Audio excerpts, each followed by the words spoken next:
Donc, bonsoir. Il me fait plaisir d'animer la table ronde qui réunit des écrivaines autour de la question du réenchantement. Je vais vous présenter brièvement nos trois invités et puis après ça, on va démarrer une discussion. Euh, J'essaierai parfois de faire référence à ce qui s'est passé dans la journée, donc je vous tiendrai au courant, je vous raconterai un peu. Et puis, comme ça, on pourra faire des liens, d'accord? Je vais y aller en ordre alphabétique. Donc, je vais commencer. Ça, c'est jamais avantageux pour vous, Audrey, mais ça va. Euh, Catherine Lalonde, qui est ici, travaille au journal Le Devoir depuis peut-être 15 ans, plus que ça maintenant, comme reporter à la culture. Catherine, tu as été formée en danse contemporaine et tu écris aussi de la poésie. Je ne sais pas si tu es là parce que tu es danseuse ou parce que tu es poète, peut-être les deux. Donc, tu as publié Cassandre en 2005, Corps étranger en 2008, pour lequel tu as reçu le prix Émilie Lénigan. Et puis, tu as écrit La dévoration des fées en 2017, je crois, pour lequel tu as eu le prix Alain Grandbois. Je vais te demander justement quel est ton lien au réenchantement. Alors, prépare-toi. Donc, ensuite, j'ai le plaisir d'avoir à mes côtés Sophie Letourneau, qui, à une autre époque, maintenant lointaine, était étudiante dans ce même département et qui est professeure au département des littératures, théâtre et cinéma de l'Université Laval, depuis d'ailleurs 2012, qui commence à faire un bail. Ton premier livre s'intitulait Polaroid, dans lequel tu t'intéressais, je crois, aux écritures du réel, hein, je peux dire comme ça. Et tu as publié Chansons françaises en 2013, l'été 95, ce qui est une nouvelle, pas en 95, mais je ne sais en quelle année, mais 2013 aussi. Et ton dernier livre, Chasse à l'homme, publié en 2020, a remporté le prix littéraire du gouverneur général du Canada. Ensuite, Audrey Villémy, qui est tout à fait au bout. Alors, vous êtes une des premières, Audrey, à avoir été formée en recherche-création réellement d'un bout à l'autre de vos études, si j'ai bien compris. Et c'est rare, et donc on est content de voir ce que ça donne. Vous avez publié de nombreux récits, des romans, des textes ici en France. Vous avez reçu le prix SAD en 2004. Vous avez été finaliste à de nombreux prix. Et vous avez publié, entre autres, Peau de sang, blanc résine, Le corps des bêtes, Os, les sangs. Et même de la poésie assez récemment, je crois. Vous en avez fait un peu récemment. Voilà. Un peu, je dis un peu, mais pas comparativement au reste de votre œuvre. Alors, je vais peut-être commencer tout de suite par une question générale, plutôt un peu ironique. C'est tout à l'heure, on était avec Martin, et Martin a parlé peut-être d'un surnaturalisme queer, et on était sur la question du genre et du réenchantement. Puis c'est difficile de ne pas poser la question du genre parce que là, on est quatre filles. J'ai envie de poser la question du genre et du réenchantement et une fluidité du genre avec le réenchantement. Je voudrais vous entendre là-dessus. Est-ce qu'il y a quelque chose à penser sur le réenchantement et le genre? Petite question. Pour commencer. Mais ça peut être de façon ça peut être, vous pouvez commencer par des expériences.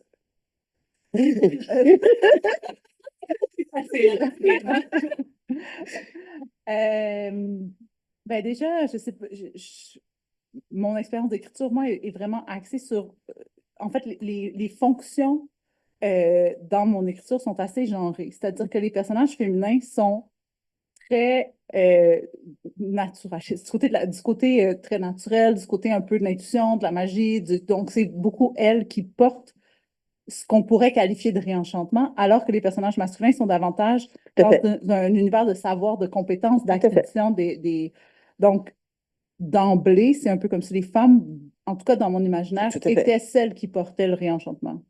Oui, c'était un peu la question était un peu pour vous, en fait. Mais je me demandais si il y avait parce qu'il y a tout un rapport aussi à la terre-mère, mais à des espaces fluides aussi. Des fois, juste dans votre écriture, Audrey, on est entre le aqueux et le maritime et le terrestre. On est dans des choses comme ça. Je me demandais, il y a aussi de la place. J'ai envie de vous demander quelque chose sur est-ce que c'est un féminin qui est très stable ou est-ce que vous le voyez comme... Ben, en fait, c'est un féminin qui porte surtout, ben, particulièrement pour les personnages centraux, c'est des femmes qui ont plutôt des traits masculins, en fait, c'est vrai. comme agentivité, comme nonchalance par rapport aux codes, aux attentes. Et c'est pas des femmes qui se plient aux normes, c'est des femmes qui ont des vies beaucoup plus proches de celles des hommes, Mhm. si on les caractérise de façon très genrée, justement. Mais donc, c'est très binaire, oui, merci. Il y a quelque chose de ces femmes-là empruntent les codes du masculin, mais même mes personnages masculins empruntent des codes du féminin aussi. C'est des personnes très sensibles qu'on voit souvent. Bon, ça dépend des livres, là, mais par exemple, dans Peau de sang, on a avec le notaire un personnage qui ne sait pas très bien comment, qui est très vulnérable, qui est hyper sensible, qui ne sait pas comment gérer ses émotions, qui a beaucoup des rapports féminins au tissu, à ses sens, tout ça. Donc, il y a vraiment effectivement une sorte de fluidité, puis même de renversement qui m'intéresse, puis qui s'opère. Et effectivement, la nature, le rapport même à l'urbanité, aux compétences, au savoir, tout ça est assez glissant, fluide et un peu à réinventer perpétuellement. Donc, je pense que c'est quelque chose là par rapport au genre qui peut être intéressant. Mhm. Il y a une fluidité qui est possible dans le féminin, en fait. Oui, Ah, et dans le masculin, mais dans le masculin, c'est moins bien géré, en fait. Catherine? Je réfléchissais à quel point ta question me semble biaisée par rapport à ce qu'on représente comme autrice ici. Je trouve qu'on représente déjà un certain type d'écriture et de genre. On se ressemble beaucoup, en fait, dans notre façon d'aborder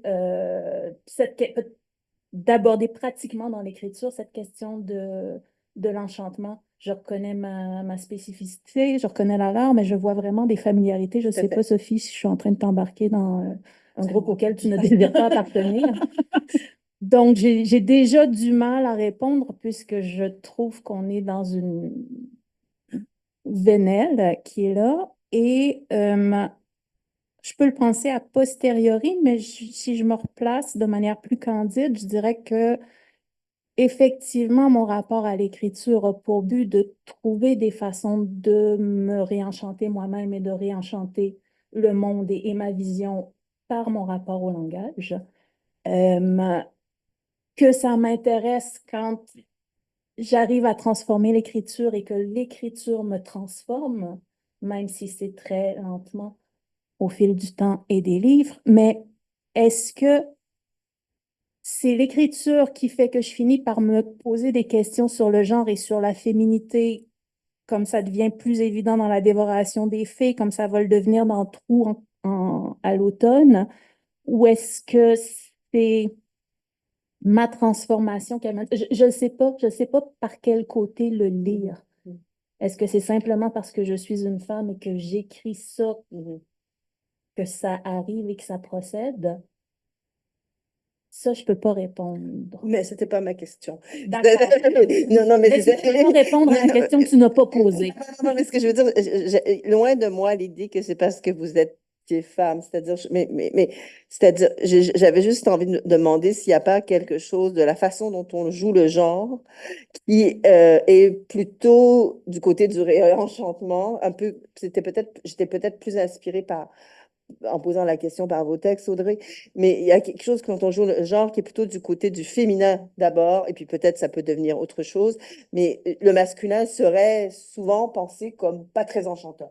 Disons-le comme ça, mais je ne dis pas toujours, vous voyez ce que je veux dire, mais Harry Potter me dirait le contraire. Mais tu sais, j'ai juste envie de réfléchir à quelque chose peut-être, mais sans vraiment vous renvoyer à une féminité qui enchanteresse, ou etc. Hein. C'était vraiment pas mon but. Ma question vient du fait que je viens d'une époque où, euh, justement, quand on était dans un monde féministe, on s'appelait beaucoup sorcières. Il y avait il y avait des revues qui s'appelaient comme ça même. Il y avait toute une pensée de la sorcière féministe. Hein. Et puis, bon, qui est réactualisée. Marius Condé, Chloé Delhomme, qui est quand même assez réactuel.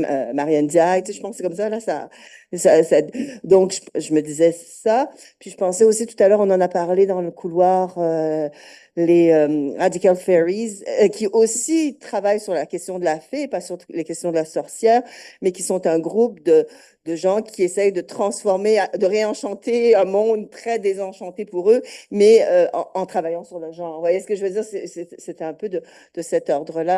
Parce que dès le début de ton texte, Catherine, il y a, c'est tout de suite la malédiction d'être une Oui, fille. oui, Hein?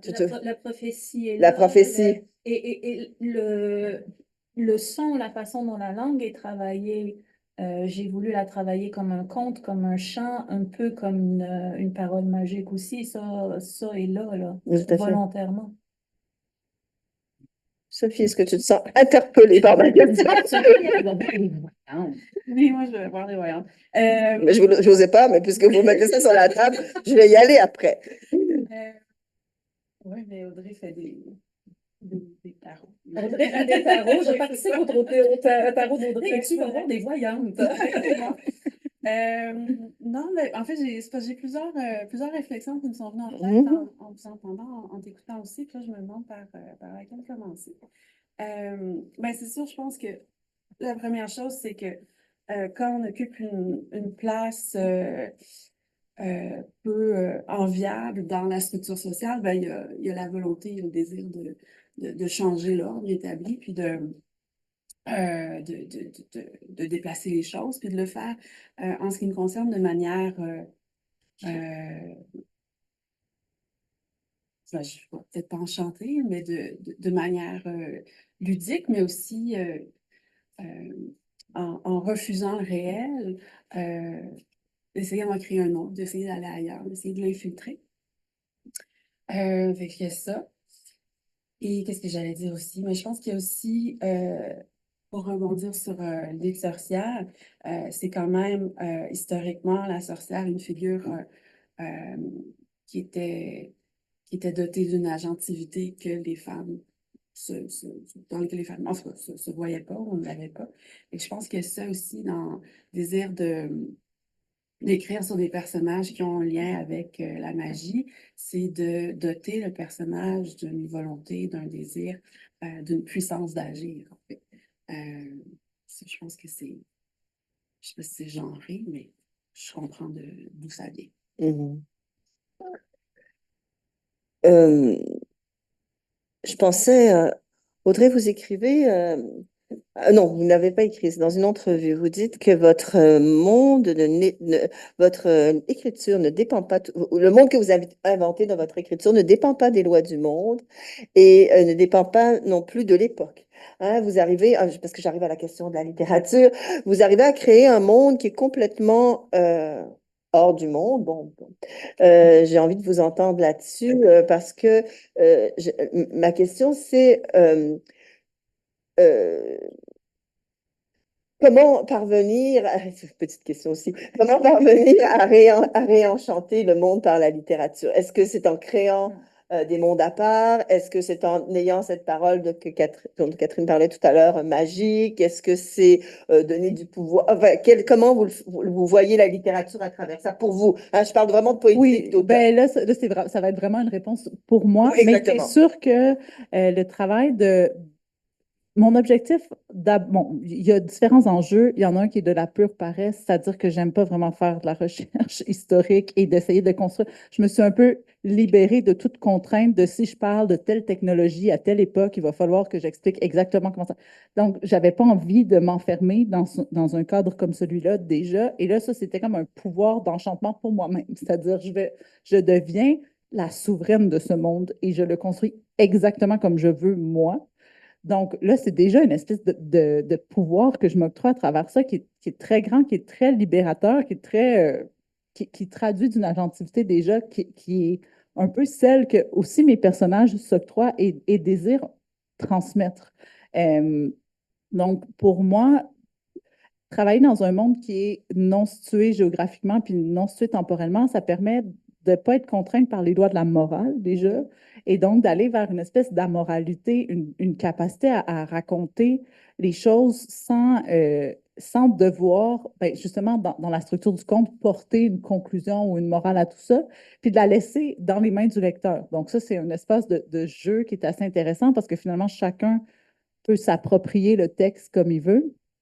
Puis, au fil du temps, il y a aussi toute une dimension. Je me suis beaucoup questionnée sur la question du féminisme dans différentes époques de ma vie parce qu'au départ, c'était pas du tout au centre de mes préoccupations. J'ai élevé une jeune fille qui est excessivement féministe et engagée dans cette réflexion-là. Donc, nécessairement, m'a amené à me questionner davantage, à mieux réfléchir le monde. J'ai vieilli aussi, j'ai vu d'autres choses au fil du temps. Puis, je me suis interrogée sur la place, par exemple, de l'activisme et du militantisme versus ma position à moi. Parce que je ne suis pas quelqu'un qui fonctionne très bien dans les espaces de conflit. Je ne suis pas quelqu'un qui fonctionne très bien dans la revendication non plus. Puis mes personnages féminins, pour à peu près tous, leur position est anormale, même dans le monde dans lequel ils évoluent, mais elle est de l'ordre de l'évidence. Elles ne se posent pas la question de est-ce qu'elles ont le droit de vivre leur vie comme ça. Elles sont plutôt c'est plutôt les autres qui se heurtent à leur liberté puis qui sont amenés à réfléchir au code de leur vie que elles qui se posent cette question-là. Puis j'ai l'impression qu'au fil du temps, c'est devenu une posture plus justement féministe, engagée dans une façon de proposer d'autres modèles finalement. C'est des personnes qui sont absolument pas victimes. La peau de sang, Sao est morte. Je veux dire, elle est pendue entre ses oies, c'est une mort super violente. Puis même à ça, elle se perçoit pas comme victime, elle se construit pas comme ça. C'est comme sa mort est de l'ordre de l'anecdote par rapport aux changements sociaux qui sont en train de s'opérer par elle dans sa communauté. Donc, pour moi, l'univers du conte ou du non-temps, non-lieu permet ça, parce que je ne pourrais pas ouvrir sur un féminicide sanglant comme ça aujourd'hui à Montréal, puis raconter la même histoire, ça serait impossible. Donc là, on comprend que c'est des personnages qui sont des fonctions, c'est pas des humains, c'est pas des gens qu'on peut croiser dans la rue. Donc, ça me laisse une beaucoup plus grande liberté pour justement proposer d'autres codes que ceux qui nous contraignent puis qui nous désenchantent un peu. Donc, il y a tout un travail sur le réel quand même, mais en le déplaçant sans cesse. Exactement. Déplaçant sans cesse. Sophie, toi à qui on a dit que tu faisais des écritures du réel, hein? Donc,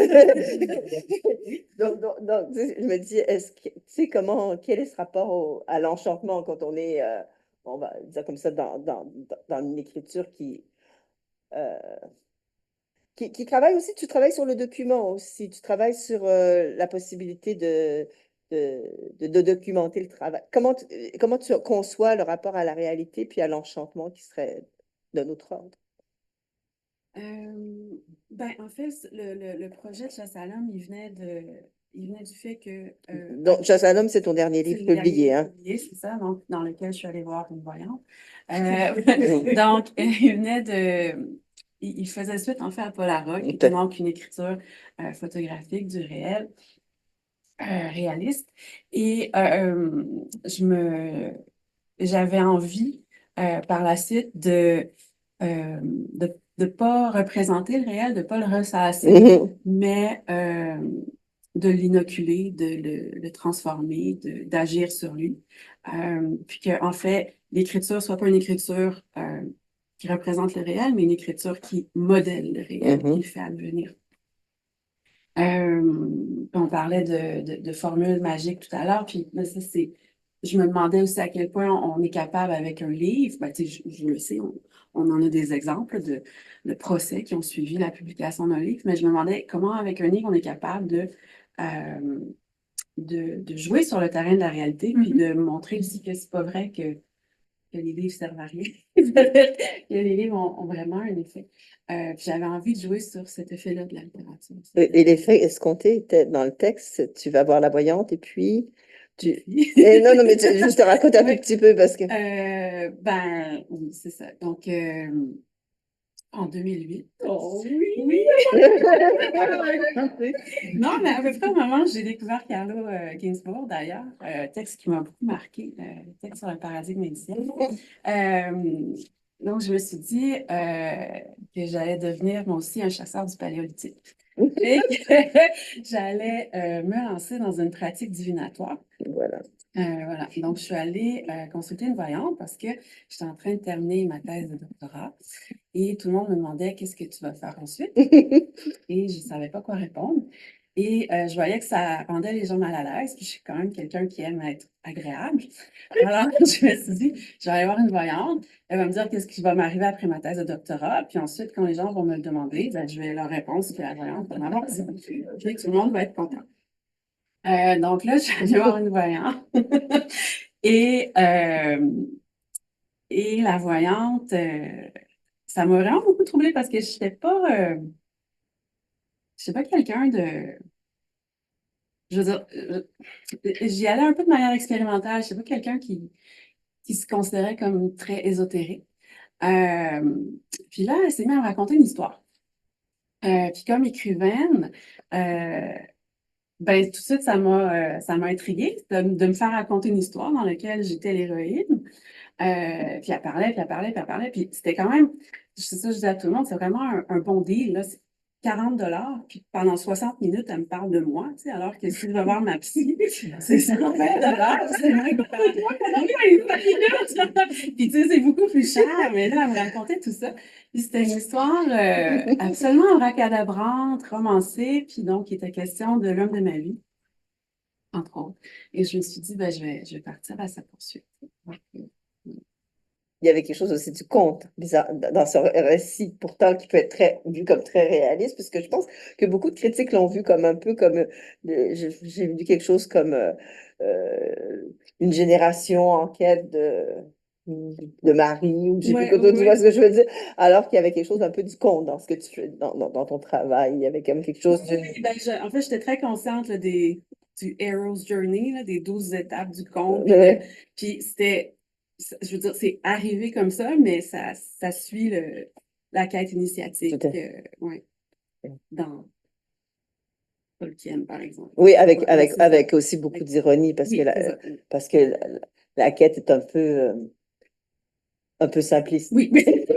Non, mais chercher l'homme de sa... Non, non, mais je veux dire, mais en même temps pas simpliste, les Oui, fleurs bleues, mais- puis bon, mais c'était ça le jeu Ouais, aussi. c'est ça le jeu, c'est d'embrasser le côté ridicule de tout ça. Ouais. Et en même temps, dans ton cas, ça s'est avéré. Oui, oui, c'est ça. Le conte est fini bien. Parce que c'est le pouvoir. Ouais. Mais la question se pose, c'est le livre qui donne ou c'est la voyante qui l'a prédit? Ben, c'est ça aussi, c'est qu'à un moment donné, je me suis rendu compte qu'il y avait une lutte C'est Oedipe. de narration, de maternité. Qui contrôle le récit? Est-ce que c'est moi? Est-ce que c'est elle? Puis je me suis même intéressée à la représentation de la voyante dans des films, comme par exemple dans La Matrice. Oui. Et puis là, tu sais, quel rôle joue la voyante dans l'histoire que on sait qu'on est en train de voir, mais elle nous raconte une autre trajectoire pour le héros que ce qui nous est donné. Puis là, tu vois une concurrence, en fait. Ça, je trouvais ça intéressant aussi. Mais est-ce que la parole de la voyante s'énonce pour que ça, tu vois, ça advienne? C'est-à-dire, c'est pas juste que c'était là, c'est que elle doit s'énoncer pour que l'avenir advienne. Tu vois ce que je veux dire? C'est pour ça que je dis comme Oedipe, c'est-à-dire, on dit à Oedipe, puis Oui, tu c'est vois ça. ce que je veux dire? Une fois que la parole est Ben, dite, alors, c'est ça. tout s'enchaîne. Voilà, c'est un peu ça ton Oui. texte aussi. Oui. Elles sont en train de caresser le chien. Donc... Catherine, toi, c'est la figure de la fée, hein, qui a été qui déclencheur du livre. Est-ce que tu veux nous en parler un peu? Quelle est cette idée de la fée? Et aussi, il y a toute une idée du malheur, du lancer un sort, hein, et l'écriture, pour toi, elle joue beaucoup comme je vais reprendre des mots qu'il y a chez Antonin Artaud, mais il y a quelque chose du contre-sort. Il y a quelque chose de, je vais écrire, puis par la langue, je vais défaire les sorts. Est-ce que je me trompe? Non, non, ça c'est là depuis le début, peut-être à plus petite dose, C'est vrai, c'est mais vrai. ça se renforce en fait. Avec Cassandre, dès le... La figure de la fée est arrivée par José Yvon. OK. Vraiment, quand je suis retombée dans José Yvon, puis quand j'ai commencé à écrire les pastiches qui vont finir par devenir vraiment transformer la dévoration des fées, ben déjà José Yvon, vous le savez, elle-même était cette figure de la fée mal tournée, donc c'est déjà super présent.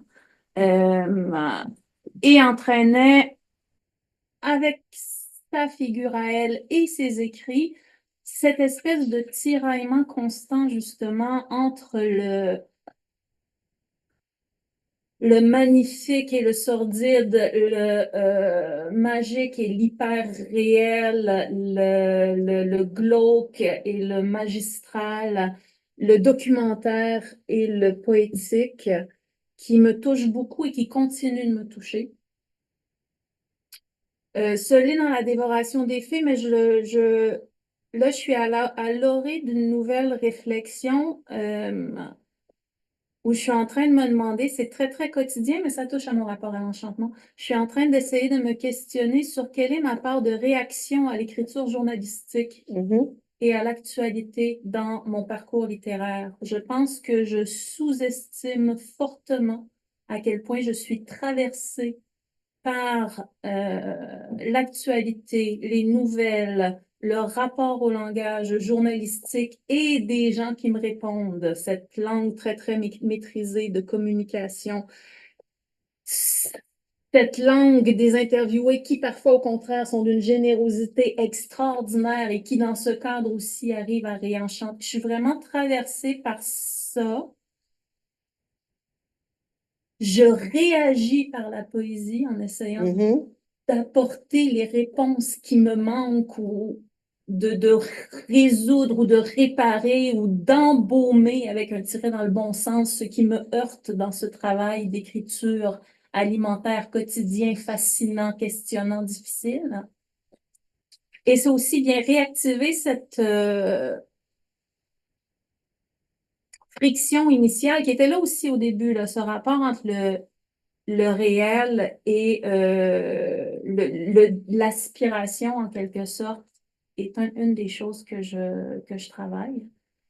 Fait que José Yvon était vraiment une figure formidable pour m'emparer un peu de ça. Puis, pour la petite histoire, dans la création de la dévoration des fées, je vais y aller rapidement pour les gens qui ne le connaissent pas, mais il y avait vraiment une grosse part qui était un pastiche de José Yvon. Une bonne 40 à 60 pages, que je lisais beaucoup à haute voix, qui était d'une efficacité monstrueuse, que j'avais commencé à écrire en me demandant quelle est la pire phrase que je puisse dire. C'est quoi, moi, la pire phrase aujourd'hui que je peux dire? Sous cet auspice de José Yvon, si José Yvon était ma grand-mère, si j'étais José Yvon, si je me réincarnais, qu'est-ce que moi je dirais? Et qui commençait par ma grand-mère fourrait des queues. À l'époque, voilà, pour moi, c'était outrageant. Et j'ai pondu ce texte-là, je l'ai travaillé, je l'ai lu beaucoup. Il était très efficace. Première version de texte avec Eric, très présent. Et très loin dans le processus, un jour, jour de la discussion en disant, je ne sais pas ce que je fais avec ce texte-là. J'ai commencé à le faire comme ça, entre autres, pour nommer la violence féminine, pour monter le volume, pour monter le dimmer, puis l'exagérer. Donc, il y a cette, ma grand-mère fourrait des queues, elle mangeait des battes dans le petit Nunavut, puis il y a des bleus, il y a du sperme. Ça pisse de partout. Et je peux aller très loin là-dedans parce que je n'ai subi aucune de ces violences-là. C'est de la pure poésie. Fait que j'en rajoute, j'en rajoute, j'en rajoute, j'en rajoute. Et je ne sais plus si je suis en train de dénoncer la violence ou si je la reprovoque. Est-ce que tu peux nous en lire un passage? Ce bout-là n'existe plus. Non, non, mais Oui, dans un instant. Non, Donc, simplement pour dire qu'avec Éric, on a eu cette discussion-là où Éric Larochelière, mon éditeur au Cartanier, où il finit par dire, ouais, effectivement, il y a quelque chose là, de toute façon, avec la parodie, j'avais aussi l'impression de me masquer. Donc, je pouvais aller très loin parce que j'étais masquée, parce que j'étais en pastiche de José Yvon. Et avec Éric, on se dit, OK, on l'enlève, on remplace. Et il me dit, trouve ta violence à toi. Ça a été très long, très compliqué. Et tu as enlevé tout de suite le passage quand il te l'a dit. Et il restait il restait le personnage de la petite dans sa forêt qui était pour moi l'enfance de cette grand-mère qui aurait commencé sauvage puis qui aurait fini dans la rue façon José Yvon. Donc j'avais une partie de récit avec des trous à remplir, une narration incomplète, qu'est-ce qui se passe, qu'est-ce qu'elle va devenir, qu'est-ce qu'elle fait. Ça a été très long. Et j'ai trouvé ma solution Mhm. par mes propres tabous. Ce qui m'a, moi, permis de les adresser et qui a peut-être activé la magie du livre. Faudrait que je raconte ce passage-là, mais c'est difficile à raconter. Faut-il le raconter, Catherine? Ben oui, Oui. non, si on n'est pas là pour ça, Non, parfait. Pas tu l'as pas. Ouais, Non, pas ce bout-là. mais donc, là, est-ce que tu peux pas nous lire le passage? Je veux juste, non, non, non, je veux juste savoir, tu veux pas lire le passage qu'a remplacé? Je peux, mais il y en a trois. C'est plus compliqué. La façon dont le texte est reconstruit est plus compliquée que ça. OK. Mais tu fais comme tu veux, Catherine, je veux pas. Tu peux lire un autre passage juste pour qu'on. Je propose de lire simplement le début pour la Parfait. musique. Parfait, exactement.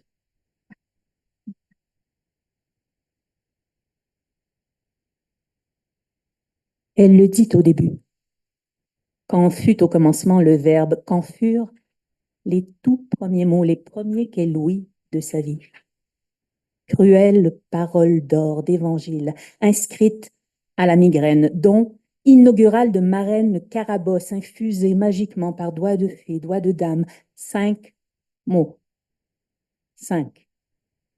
Comme poison à l'oreille, comme oiselle de malheur, plombée, prophétique, oraculaire, poudre de perlimpinpin et tout le Bataclan, et en son cœur noir, un futur fuseau acéré. Elle le dit. L'aïeul le dit. Après le vacarme des viandes, après la cueillette sanglante de la motte. Foie, tripe, rate, rognon, rognon. La petite motte, plus arrachée que poussée, extirpée par les phalanges habiles de la voisine, Wilfred Thomasin, fille, forceps humain et expertise en sueur dans la chambre poissée. Elle le dit pendant que la mère mourait de trop de sang et de se perdre et de couler, devenue liquide de douleur. L'aïeul le dit. Alors qu'on sut d'avance à l'exangue malsain du visage, à la morphologie fondante, que 3 fois passera. 3 fois passera. La première sera la seule. Cet air connu. 3 fois passera. La première sera la dernière. Il y eut silence. Quand le visage de l'accouchée se retourna comme un gant, sa figure humaine hurlait hors d'elle-même, réduite une brève seconde en seule stridant ses lèvres, en seul voltigeant décibels, puis en seule lèvres et silence. Silence. Silence. Cheveux, yeux, nez, dents, bouche tombées en chemin, breloque d'un bijou inutile dans ce carnage, le fil de la face cassée nette et ses perles en silence avalées, ce visage d'accouchée retourné, troussé, queue muqueuse, visage devenu vagin, pendant que d'en bas, dans une sublime douleur, la face nouvelle émerge, rechiée, neuve. Une nouvelle branchiole dans la généalogie infinie des gigognes qui se sucent la face, comme des serpents qui se sucent la face en se mangeant la queue. Merci.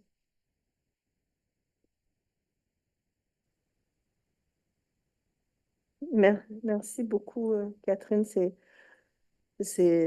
y a tout un rapport à ton corps qui est très fort dans ce que tu fais. Audrey voulait pas lire après toi parce qu'elle a dit, je ne lis pas après Catherine parce qu'elle lit si bien. Mais c'est vrai, mais c'est pas juste que tu lis bien, c'est qu'il y a tout ce rapport d'un seul coup, c'est ton corps qui se met dans ce travail. Et je comprends aussi qu'il y a des passages qui sont plus durs à lire parce que c'est tout le corps qui passe, non? Une fois que c'est publié, tout devient possible, mais le travail se fait des deux côtés. Donc, dans l'écriture, il y a vraiment cette recherche du son, rythme signifiant qui va résonner et re-résonner et re-résonner. Puis c'est là que j'avais pogné mon mur avec le pastiche de José Yvon, où ça allait, ça allait, ça allait, et tout d'un coup, oh, ça re-résonne plus, donc ça va pas. Il faut changer le texte.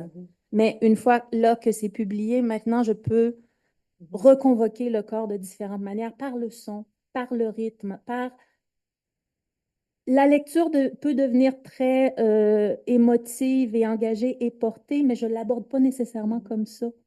De mon côté, je peux y aller par le volume aussi, puis quelque chose en général opère simplement parce que j'ai réussi à traduire en mots un rythme peut-être respiratoire ou possiblement respiratoire qui signifie quelque chose pour moi que je peux redire dans le temps. Je ne sais pas, peut-être. Merci. Je voulais... Parler, Audrey. non, non, pas tout, non, pas tout de suite. Non, non. Je voudrais revenir avec Audrey sur la question du trouble. Parce que là, je suis un peu troublée par le texte de Catherine. Alors, ça fait. C'est parce que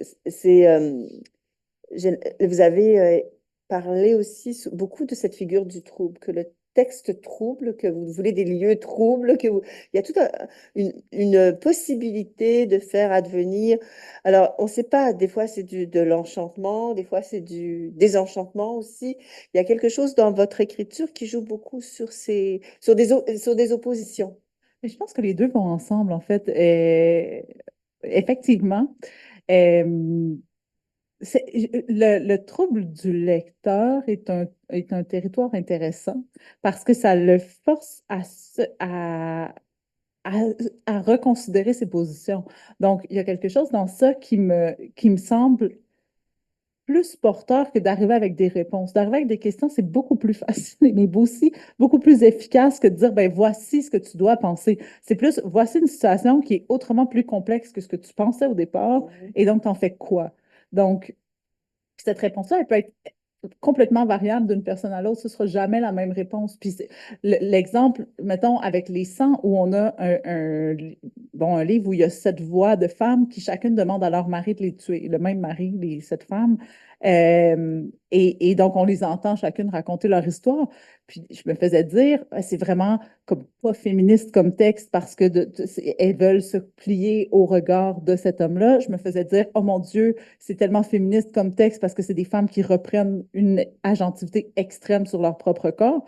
Puis dans cette lecture, il n'y a pas une des deux lectures qui est exacte et l'autre qui est fausse. C'est des faits. Les deux lectures se valent tout à fait et peuvent, mais ça ne parle pas de moi, ça parle de l'autre. Donc, c'est aussi une façon de moi rester dans ma fonction de souveraine, mais de souveraine de mon univers. Mais une fois que le livre est fini, moi, ce qu'il y avait à me donner, c'est fini. Moi, ce que j'ai à apprendre de mon livre, j'apprends à chaque fois, puis je ne sais pas toujours ce que je suis en train d'apprendre pendant que je le fais. Mais quand même, une fois que le livre il est terminé, en fait, je sais que le livre est fini quand j'ai compris c'était quoi que j'étais en train d'apprendre en l'écrivant.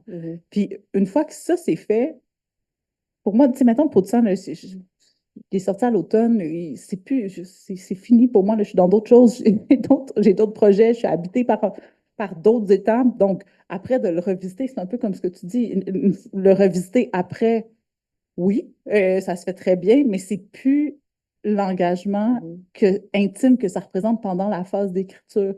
Donc, la question du trouble, puis il y a aussi que, bon, moi, j'écris des personnages qui ne sont pas des gens. Je regarde mon amoureux qui est là, Jean-François, qui écrit aussi des personnages, mais qui aime ces personnages, genre qui les aime comme un parent aime ses enfants, qui a une affection, c'est des gens, c'est des humains dont on parle puis qui existent, tu sais. Mais moi, c'est pas des. Moi, elle meurt, là. C'est pas. Je vais pas tuer quelqu'un, là. C'est un. Tu sais, je dis, c'est de la première ligne, là. C'est pas grave.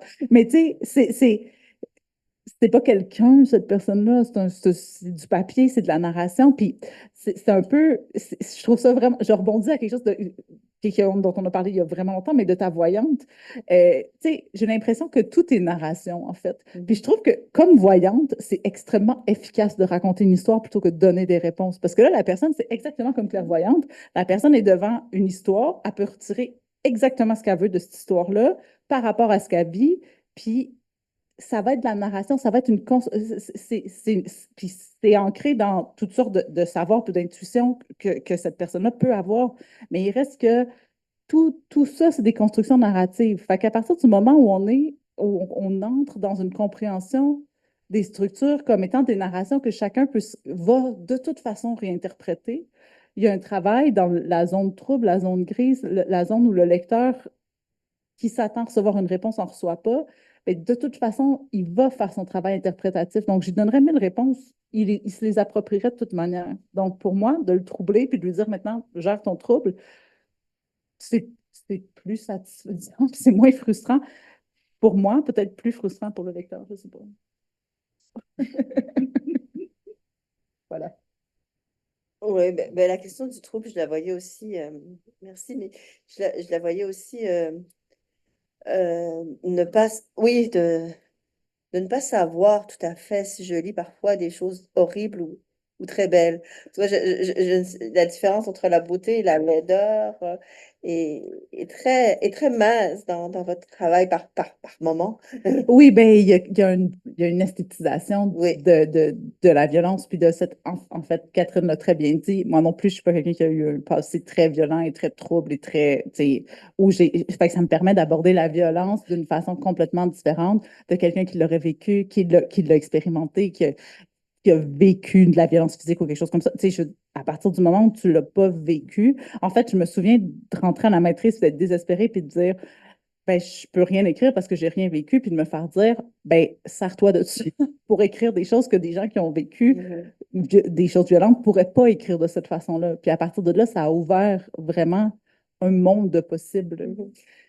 Mais je continue. C'est juste que quand je lis des choses qui sont un peu fantastiques ou quand je rentre dans un certain genre, j'y suis souvent très à l'aise parce que je, je rentre dans un genre, puis d'un bout à l'autre, c'est la même chose. J'ai l'impression que votre écriture, elle n'est pas tout à fait comme ça. C'est-à-dire, je commence à être bien, puis d'un seul coup, vous m'amenez dans quelque chose là, qui pourrait être, ça me réalise. Vous voyez ce que je veux dire? Vous êtes vraiment toujours en train de jouer avec des, des, des mouvements en moi qui font que je suis pas très stable en vous lisant. Mais ça m'enchante, en fait. Mais ça, c'est de l'enchantement pour moi. Oui, oui, j'essaie de lire bien.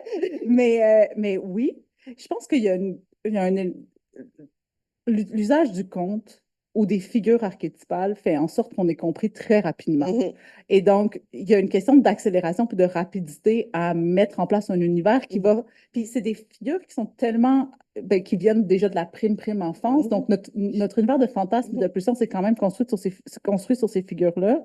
Donc, d'aller les reconvoquer puis de juste les tordre un tout petit peu, ça fait en sorte que, OK, on est dans quelque chose qu'on connaît, OK, on est dans quelque chose qu'on connaît plus. Fait que là, cette espèce de précarité dans la lecture permet d'amener les questions, de soulever les enjeux c'est ça, de soulever les enjeux que je veux que les questions que je veux que les lecteurs se posent euh, en plongeant dans la littérature ou dans ce que j'écris. Sophie, en parlant de troubles, tu travailles beaucoup sur le... tu travailles beaucoup sur la question du trouble amoureux, hein, de la possibilité et de mal interpréter les signes ou de bien les interpréter. J'ai retrouvé, finalement, j'avais plus le choix sorti parce que je suis allée sortir les livres à toute vitesse parce que je les ai oubliés chez moi. Puis, je ne sais pas si je veux quand même que tu lis Chansons françaises ou Chasse à l'homme, mais j'ai envie d'abord de t'entendre sur la question de euh, il y a quelque chose d'enchanteur dans l'amour et en même temps, dans dans tes textes, en même temps d'un peu léger. C'est-à-dire, c'est jamais, il y a quelque chose c'est à la fois le désespoir, mais la façon dont tu le traites, il y a quelque chose de toujours un petit sourire en coin, ou il y a quelque chose comme un petit pas de côté. J'ai l'impression que tu ne, comment dire, l'enchantement que tu crées, c'est oui, c'est terrible l'amour, c'est une tragédie l'amour, mais en même temps, on va en rigoler. Hein. Et puis, c'est une chanson française, l'amour. Oui. Voilà, c'est vraiment une chanson française. Donc, est-ce que tu as envie de nous expliquer aussi, pas ton Moi, rapport à l'amour, non, mais mais à l'enchantement amoureux. Ouais, ben en fait, je pense que ben, de la même manière que je me considérais pas comme quelqu'un d'ésotérique, je me considérais pas comme une croqueuse d'homme, une amoureuse de l'amour. Euh, et, euh, et j'étais quand même fascinée, ben, c'est ça, donc dans ma vingtaine, au début de ma vingtaine, quand j'étais étudiante, par le fait que quand mes amis racontaient leur histoire d'amour ou l'intérêt qu'elles portaient à des garçons, il y avait vraiment une grande activité d'interprétation des signes, justement. Puis, ben, moi, j'intellectualise tout. Puis, je trouvais ça beau. En même temps que effrayant, en fait, tout le sens, tu sais, qu'on peut attribuer quand on est amoureux, amoureuse, aux gestes d'une personne ou à tout ce qu'on peut observer. Euh, d'une part, fait que c'est cette espèce euh, de délire d'interprétation, en fait, amoureux qui m'intéressait d'explorer. qui fait partie de l'enchantement aussi, Qui fait partie de dans ton l'enchantement, texte, oui, parce que c'est ça. toutes les interprétations sont toujours C'est étonnantes. progressif, C'est ça, ouais. exactement. Ouais. Qu'est-ce que j'allais dire par rapport à ça? Oui, puis c'est un leurre aussi, l'amour, le sentiment amoureux. Ben, ce n'est pas qu'un leurre, mais il y a une part de leurre. Là. Puis ça m'intéressait aussi de le travailler. Euh, dans Chanson française, j'avais essayé de faire en sorte que, c'est ça, tu disais qu'il y a un petit sourire en coin, je suis quand même assez contente parce que Je ne sais pas comment nommer, mais il y a toujours comme un. ben, moi, Béatrice, je la voyais comme ma marionnette. C'est mon Ah, théâtre de marionnette, ok. puis elle fait son petit truc, puis elle s'en va, puis là, il y a une autre chanson qui Mhm. commence, puis je le voyais vraiment, c'est ça, comme dans une chanson française, les gens font leur truc, puis Trois petits tours et ils puis. se trouvent le story, puis ils s'en vont, justement. Puis c'est ça, puis j'essayais de montrer comment le personnage principal se leurre elle-même, Mhm. mais je suis pas certaine d'y être parvenue. Mais si tu as vu un petit sourire, peut-être. Donc, voilà. Comment ça, t'es pas certaine? Oui, tu y Ouais, ben, es. je sais pas quand, je sais pas. Enfin, bref. Fait que non, il y avait quelque chose de, ouais, ben, je sais, ben, l'enchantement de l'amour, du sentiment amoureux, oui. Puis la vérité de ce leurre-là, tu sais, dans le sens que même si on s'imagine des choses, on éprouve des émotions, on le vit. Puis, ouais. Dans Polaroid, de ton premier livre, tu travaillais aussi sur quelque chose qui, ben, ça fait longtemps, hein, puis l'autre jour, essayant de le relire, je ne l'ai pas amené, mais c'était la question il y avait quelque chose du dégoût de l'enfance, hein, on en avait parlé à l'époque. Mhm. Il y avait quelque chose, c'est-à-dire, il y avait quelque chose dans ton écriture de travailler à réenchanter, puis en même temps, de travailler dans un abject très banal du monde aussi. Oui, ben, ben, c'est pas. Très banal. Ben, ouais, ben, Oui, oui. c'était parce que Oui. c'était des sujets il n'y avait rien de grandiose, il y Non, avait. je me rappelle, c'était partie de la sensation quand t'es enfant de trouver, tu sais, des Kleenex mouillés et des pleurs de clémentine séchées dans ta Voilà. poche de soupe. L'espèce de... Oui, c'était pas l'enfance Non, grandiose, c'était c'est l'enfance. l'enfance viscérale, quelque Ouais. chose de... L'enfance est fluide. Euh, ouais, ben, tu sais, à ce moment-là, la littérature québécoise, c'était l'enfance puis la jeunesse, puis les jeunes femmes, c'était pas dominant. Mhm. Je pense que j'avais envie d'explorer cette vérité-là, qui était la mienne, qui était plus proche de la mienne à l'époque, parce que j'avais 22, 23 ans. Euh, puis de, puis c'est ça, puis ce qui est le fun avec les souvenirs, c'est quand tu tires sur un, il y en a un autre qui apparaît, puis un autre, puis là, ben, je pouvais pas arrêter de me rappeler certaines sensations, en fait, très précises de l'enfance. Puis il y avait une espèce de vertige à les accumuler, à en faire collection. Puis à jouer aussi sur ce que ça pouvait provoquer de souvenirs chez le lecteur, chez la lectrice. Puis je me rappelle que tu m'avais dit à l'époque que à cause de moi, tu t'étais rappelé l'odeur de la cafétéria au secondaire. Mhm. Et que tu m'en voulais. C'est vrai. Mais ouais, donc c'était moins de l'ordre de la voyance, mais plus de la réminiscence de sensations très ténues. Ouais. Mhm. Qui faisait notre rapport au monde quand on était jeune. Est-ce que pourrais nous lire un passage de Lequel tu veux? peut-être chanson française, Ouais. si tu veux, parce que il y a le rapport amoureux un peu drôle aussi. Oui, ben oui. Je vais vers le début, peut-être. Mhm. Alors, sur la rue Rachel, tu fonçais tête penchée derrière ta frange coupée court. À vélo, tu voulais aller vite. C'était oublier tes pneus dégonflés par l'hiver. Au feu rouge, tu as posé les pieds sur l'asphalte et tu as replacé ton capuchon sur ta tête. Dans l'attente, tu as plongé la main dans le cajot de lait fixé derrière ton siège comme pour t'assurer que tout était en place. Tu n'avais pourtant rien laissé, ni sac à dos, ni sac d'épicerie. Tu as tâté le vide comme on cherche un objet perdu pour trouver son absence. Vert, tu t'es donné l'élan d'un coup de pédale et tu es reparti, ta force contre le vent. Tu venais d'emménager sur la rue Christophe-Colomb dans un grand appartement que tu partageais avec 2 filles de ton programme. À ton arrivée, les murs étaient peints de couleurs vives, les moulures contrastant. Dans le salon, Amélie Poulain faisait figure de Joconde. Le garçon à qui tu prenais la chambre t'avait laissé son drapeau du Québec et sa collection de bouteilles de bière que tu as mises une à une dans le bac de récupération. Quand tu l'as vu pour la première fois, tu savais que vous seriez de connivence. Quelque chose dans son regard semblait te chercher sans le savoir. Il parlait, butinait en posant là un bras quand il passait trop vite. Dans sa maille d'été au col élimé, tu pensais qu'il avait un drôle d'air, des joues d'os et des yeux tristes jusqu'à ce qu'il te voie. Alors il s'est arrêté de parler pour lever son menton vers toi. Ta sœur dirait qu'il t'avait attiré avec son sourire de français. Tu étais allé à la fête sans envie, tu aurais préféré te caler dans le creux du divan en buvant un verre de whisky à l'érable, mais ta sœur refusait ta mélancolie. On ne s'amuse jamais autant que lorsqu'on ne veut pas, mais j'ai rien à admettre, ta robe fonctionne encore. À la rue, tu montrais ta robe couleur du ciel, le rose était passé sans que cela n'empêche les vieux de s'émouvoir. Comme tu allais, ils se tournaient vers toi quand tu gardais la tête penchée vers ton cœur. Lorsqu'ils ne voyaient plus que tes bottes d'écolière et ta laine, ils soupiraient avant de t'oublier. Arrêtez là. Tout à l'heure, Catherine, tu as soulevé quelque chose sur le travail.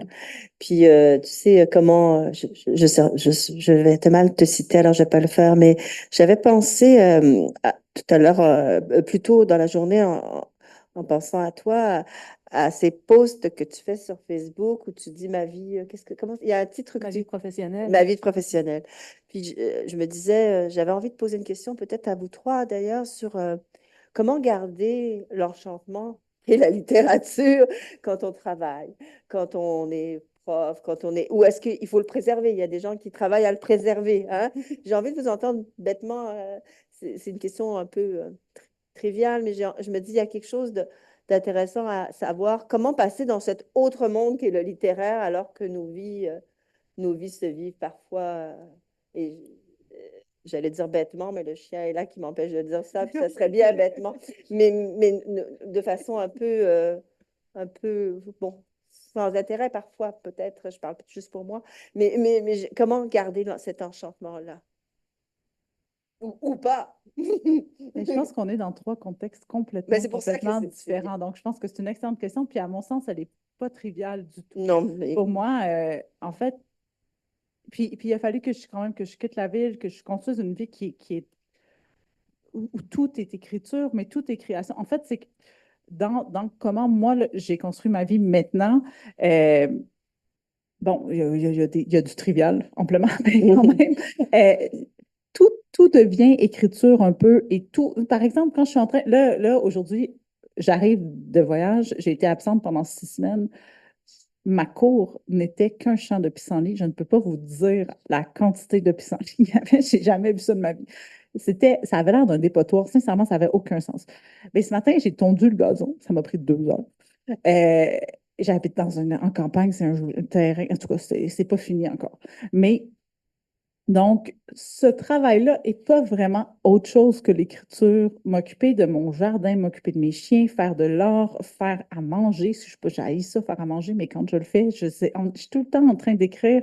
Puis j'habite un lieu qui est lui-même un peu, que j'ai enchanté moi-même, et qui est comme une espèce de manifestation de mon cerveau de création. Il y a 4 ateliers là-dedans, il y a des espaces vraiment consacrés à différentes disciplines. Puis c'est une espèce de cabinet de curiosité. Il y a des crânes, des perles, des fleurs, de tout dans cette maison. Euh, mais ça, moi, je peux faire ça parce que à 30 ans, je veux dire, j'ai pas d'enfant. À 30 ans, j'ai appris que j'en aurais pas. J'ai eu une hystérectomie, puis ça s'est réglé là. J'ai fait le choix de pas devenir professeur d'université. Ça a été comme quand même, ou en tout cas de pas même présenter mes dossiers dans des appels à candidature pour devenir professeur.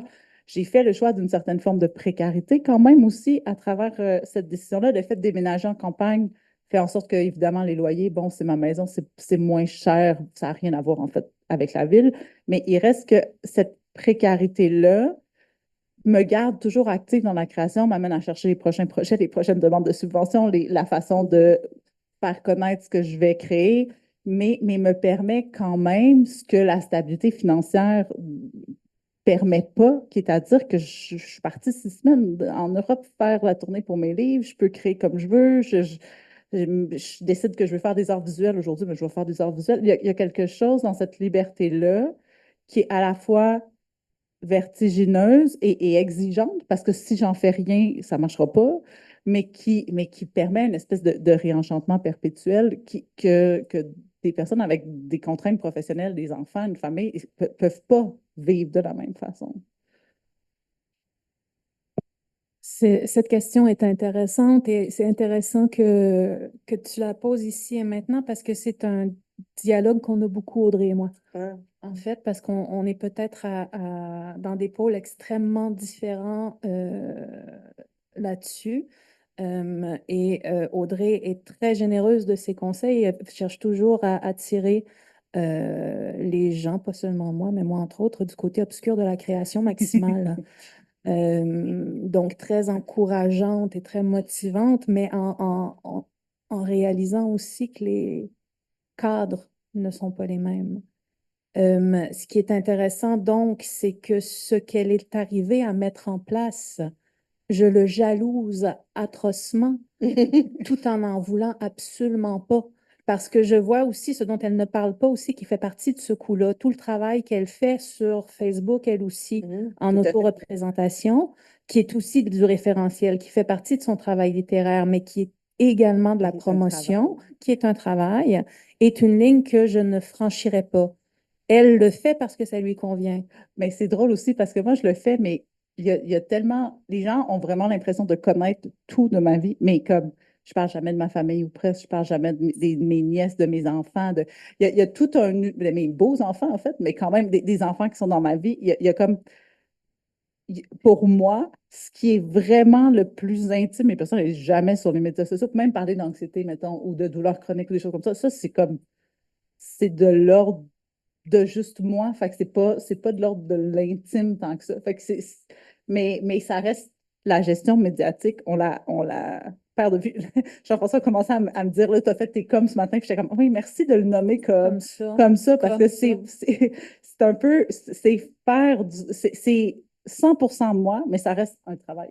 Ce que j'admire beaucoup, c'est le fait que tu arrives à composer et à incarner ta vie d'autrice et ta vie d'artiste réellement entièrement. Alors que je ne sais pas jusqu'à quel point est-ce que je me camoufle ou me cache ou m'excuse derrière mes conditions socio-économiques pour ne pas arriver à faire tout ce que je veux faire. Excusez-moi. Le socio-économique détermine absolument les formats que je peux me permettre de manière littéraire parce qu'il détermine ma fatigue. Je pensais pendant très longtemps que, et c'est vrai, travailler dans un journal, je suis très à l'aise avec mes émotions. C'est des vraies émotions, mais je suis très à l'aise. Donc, soyez plein d'empathie, mais ne souffrez pas pour moi, ça va, je suis capable de faire ça en même temps. Ça m'aide à réfléchir. Je pensais pendant très longtemps que de travailler dans un journal m'aiderait à raffiner mon rapport aux mots et au langage. Ça a été faux pendant longtemps, because there's only so many words you can use in a day. Et là, ça redevient vrai. Parce que je découvre à quel point les écritures du réel. Oh! Je suis désolée. quand même. À quel point dans les écritures du réel, le journalisme en est une virgule change complètement ta narration. Donc, c'est vrai que j'affine mon outil, mais il y a une fatigue euh, qui est là. Il y a une difficulté à trouver l'espace mental. Donc, il y a vraiment des outils niaiseux de réenchantement que je peux activer quand j'ai assez de disponibilité ou que je peux trouver. Et je suis très créative là-dedans. Puis il y en a qui marchent. Récemment, je me suis mise aux couleurs. J'achète des crayons de couleur et j'ai des crayons de couleur dans mes agendas et partout. C'est niaiseux Mais et non, ça ça marche. marche très bien. Voilà, C'est pas niaiseux niaiseux. et ça marche. Donc, ce genre, je peux avoir ce genre d'idée-là, mais ce qui me fatigue, c'est que je dois me dire, voilà, il me faut quelque chose de magique, je suis en train de devenir beige. Et je finis par trouver, et je me demande si j'avais une vie comme celle d'Audrey, mon Dieu, qu'est-ce que je ferais? Mais ça n'adviendrait pas parce que je ne suis pas cette femme. Et que si je me confronte au réel, c'est parce que j'ai besoin de ça. Donc, vous voyez, tous mes paradoxes et mes maladies mentales sont dans ça. Et une chose aussi qui me rassure énormément, même si là encore, on est dans ma névrose personnelle, c'est un jour, tu m'as dit, si mes parents ne me baquaient pas, j'aurais jamais osé faire ça. Je sais que s'il m'arrive quelque chose, Je vais avoir quelqu'un. je vais avoir quelqu'un. Et c'est ce qui me rassure dans mon statu quo, où j'essaie de retravailler, recalibrer les choses, mais où il est clair que la coalition travail-famille est un leurre, la coalition travail-famille-création est je sais pas, c'est même pas une utopie, je sais même pas c'est quoi. Donc, réenchanter, essayer de trouver du temps pour danser, pour bouger, dire des niaiseries dans le bureau, prendre des crayons de couleur, essayer de penser des labos dans ses écritures. Ça fait quoi si on essaye d'écrire ensemble parce que personne ne fait ça? Et ça marche, mais ça demande une énergie à penser et à mettre en place qui désenchante. Fait qu'il y a une espèce de cercle pour moi constant de... C'est de l'effort du réenchantement perpétuel. C'est qu'il faut que tu travailles à t'auto-enchanter. Ouais. Puis il y a quelque chose là qui manque dans les racines quelque part, dans ma structure organisationnelle. Sophie, ce que tu veux. Dans le fond, ouais. Prochaine question? Non, il y a beaucoup à dire, évidemment. Ouais. C'est un crayon de couleur? Non, mais en fait, c'est ça ce que j'allais dire. Moi, bizarrement aussi, moi, je viens d'avoir un enfant, donc il y a 3 ans et demi. L'enfant, les enfants ont une routine. C'est très, ça rythme ta journée. Et au début, j'étais vraiment catastrophée par ça. Parce que j'avais l'habitude d'écrire des heures et des heures le soir, de lire à tout moment. Bon. Mais je faisais aussi beaucoup d'insomnie. Et puis, mon fils m'a guéri de l'insomnie. Oui. Parce que dès que je me couche, je dors. Non, mais c'est important. Puis aussi, là, il est à la garderie de 9 à 4. C'est le seul temps dont je dispose pour travailler. Donc là, ça a vraiment aussi concentré, canalisé depuis le temps à peine. Fait que je pense que la routine, bizarrement, en fait, a quand même un pouvoir, peut-être pas d'enchantement, mais permet de, d'avoir la création comme focus assez rapidement. Dès que je m'assois, c'est parti. Il y a ça. Mais sinon, non, je suis professeure, puis non, plus ça marche pas. La conciliation travail, famille, création. Le fait de penser la littérature, puis de parler littérature, est-ce que ça peut nourrir? Oui, d'une certaine manière. D'une autre, je suis allée me répéter. Je suis tannée de redire les mêmes choses. Il y a aussi des auteurs que j'aime beaucoup. Puis, tu sais, à force de les enseigner, j'en vois plus la magie, là, justement. Puis, j'ai pas envie de devenir une prof amère, tu sais, ou blague. Fait que non, ça, c'est dur, effectivement.